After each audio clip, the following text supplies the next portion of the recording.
నమస్కారం. అందరికీ నమస్కారం. నిన్న సాయంత్రము ఒక ఉన్నతాధికారుల ఆదేశం మేరకు రూట్ వాచ్ నిర్వహించడం జరిగింది. అంకాపూర్ గ్రామంలో ఒక నిజాం సాగర్ కెనాల్ బ్రిడ్జ్ దగ్గర వీధి నెంబర్ 2 దగ్గర అక్రమంగా 2 వ్యక్తులు ట్రాన్స్పోర్ట్ ఎండు గంజాయి ట్రాన్స్పోర్ట్ చేస్తున్నట్టు ఇన్ఫర్మేషన్ వచ్చింది. అందుకు బట్టి మేము మా సిబ్బంది మరియు 2 పంచుల సమక్షంలో రూట్ వాచ్ నిర్వహిస్తుండగా అక్కడ 2 వ్యక్తులు 2 వీలర్ మీద ఎండు గంజాయి తీసుకొచ్చి అక్కడ వాళ్ళని ఆపడం జరిగింది. ఆపినప్పుడు వాళ్ళను తనిఖీ చేయగా వాళ్ళ దగ్గర ఒక కేజీ 600 గ్రాముల ఎండు గంజాయి లభ్యమైంది.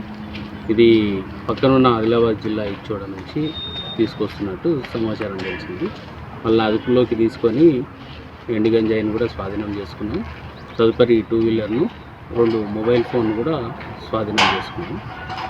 వాళ్ళను డీటెయిల్స్ తీసుకొని తదుపరి చర్యలకై మేజిస్ట్రేట్ దగ్గరికి పంపించడం జరుగుతుంది. Thank you.